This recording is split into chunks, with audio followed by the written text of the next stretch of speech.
Welcome to NSTV. నేను రాజీవ్. ముందుగా headlines చూద్దాం.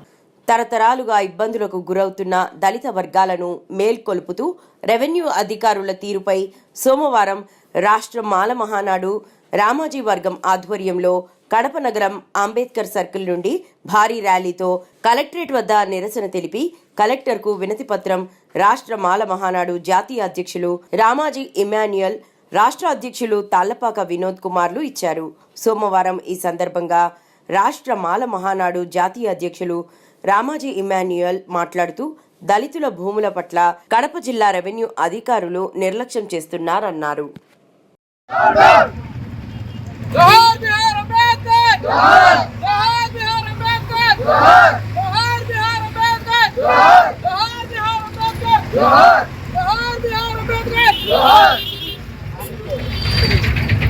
దళితుల ఫిర్యాదు పట్ల నిర్లక్ష్యంగా వహిస్తున్న కలెక్టర్ గారు, దళితుల ఫిర్యాదు పట్ల నిర్లక్ష్యంగా వహిస్తున్న కలెక్టర్ గారు, దళితుల ఫిర్యాదు పట్ల నిర్లక్ష్యంగా వహిస్తున్న కలెక్టర్ గారు, రెవెన్యూ అధికారులు, రెవెన్యూ అధికారులు,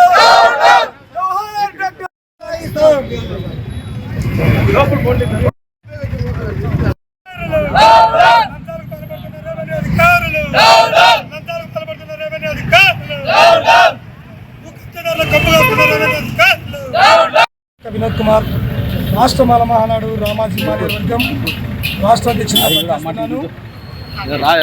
ఈరోజు కడప కలెక్టర్ రాష్ట్ర మాల మహానాడు ఆధ్వర్యంలో భారీ ఎత్తున నిరసన కార్యక్రమం మొదలుపెట్టాము.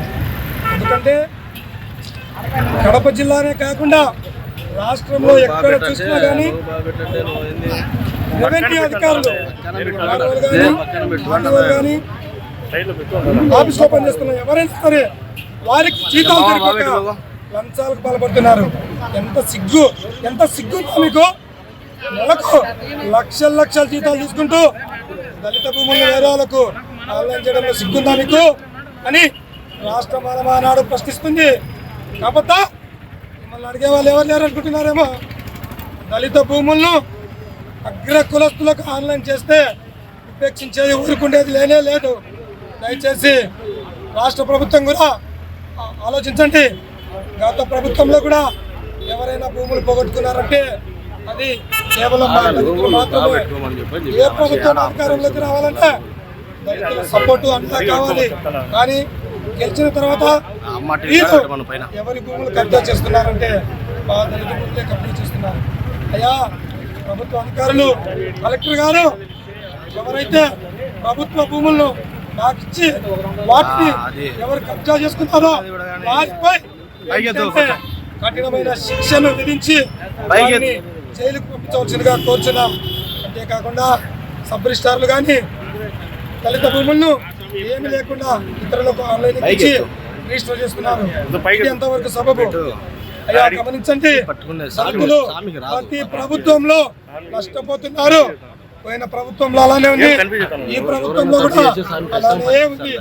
మీరు మారకపోతే మేము మారి రాజ్యాంగం వైపు మా ప్రజలను, మా దళిత సోదరులను తీసుకుంటూ పోతామని హెచ్చరిస్తూ రాబోయే దినాలలో రామాజీ గారి వర్గం తరఫున పెద్ద ఎత్తున నిరసన ర్యాలీ చేస్తామని సెలవు తీసుకుంటున్నాను. ఈరోజు ఈ యొక్క శాంతియుత ర్యాలీకి వచ్చినటువంటి నిరసన కార్యక్రమానికి వచ్చినటువంటి నా దళిత సోదరులకు, అలాగే మీడియా మిత్రులకు దళిత ఉద్యమ నమస్కారములు తెలియజేసుకుంటున్నాను. ఎందుకంటే రాష్ట్ర ప్రజలు 2024లో ఒక చంద్రబాబు నాయుడు గారు డైనమిక్ లీడర్ అని నమ్మి ఓట్లేసినారు.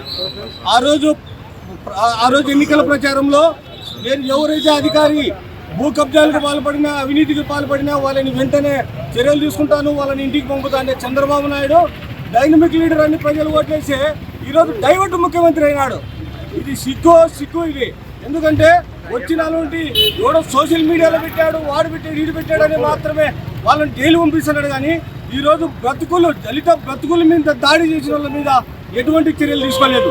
అలాగే బద్వేలు తాలూకాలో అట్లూరు మండలంలో ఒక ఎంఆర్ఓ ఈశ్వరయ్య అనే వ్యక్తి అనేక మంది మిలిటరీ సైనికుల భూములు అక్రమంగా అన్యాయంగా ఆన్లైన్ ఎక్కించారు. అదే కాకుండా అదే మండలంలో రెవెన్యూ అధికారులు శ్రీవాణి అని ఒక ఎంఆర్ఓ కూడా 250 సర్వే నెంబర్లో 200 ఎకరాల పైన అగ్రకులస్తులు కట్టబెట్టింది. అదే కాకుండా ప్రొద్దుటూరుకు సంబంధించిన నజీర్ అహ్మద్ ఆయన కూడా భారీగా అవినీతికి పాల్పొందాడు. వీళ్ళందరి మీద చర్యలు తీసుకోకుండా ఈరోజు ఈ రాష్ట్ర ప్రభుత్వాన్ని ప్రశ్నిస్తారేమో అని చెప్పి, ఇవన్నీ అడుగుతారేమో అని చెప్పి మెల్లిగా భయపడించేదానికి రాష్ట్ర ప్రభుత్వము ఈ యొక్క అరెస్టులు, ఈ యొక్క నోటీసులు ఇవ్వడంతో ఇది చాలా పొరపాటు. నేను ఒక్కటే చెప్తున్నా, వీళ్ళందరి మీద ఫస్ట్ చర్య తీసుకోవాలి. చర్య తీసుకోకపోతే రాష్ట్ర మాల మహానాడు తరఫున ఈ క్యాంపు కార్యాలయం కూడా ముట్టడించడానికి మేము సిద్ధంగా ఉన్నామని ఈ మీడియా మిత్రులు అలా తెలియజేసుకుంటున్నాను. ఇదే కాకుండా ఇదే కడప నడిబొడ్డులో జెడ్పీకి సంబంధించిన రూములు మాకు రిజర్వేషన్ ప్రకారం మాకు వాటా ఉంది. మీరు మీడియా మిత్రులు కూడా ఇక్కడ స్థానిక ఎమ్మెల్యేని అడగండి. ఇక్కడ ఏదైతే జెడ్పీ ఆఫీస్ రూములు ప్రభుత్వ రూములు ఉన్నాయో అక్కడ మాకు ఖచ్చితంగా రిజర్వేషన్ ఉంది. కానీ మాకు ఇవ్వకుండా ఒక దాన్ని కూడా అయినటువంటి వీరం సీతారెడ్డి గారికి అక్కడ రూములు కేటాయించడం జరిగింది. వాళ్ళకు సిగ్గుంది అని అడుగుతానా? ఏమయ్యా వీరం సీతారెడ్డి ఏమన్నా పేదవాడా, ఏమన్నా మాదిగనా, ఏమన్నా మాలనా, లేకుంటే ఏదైనా తక్కువ కులాన్ని జాతివాడా, ఈయన జాతివాడా? ఎందుకు ఇస్తారా అతనికి?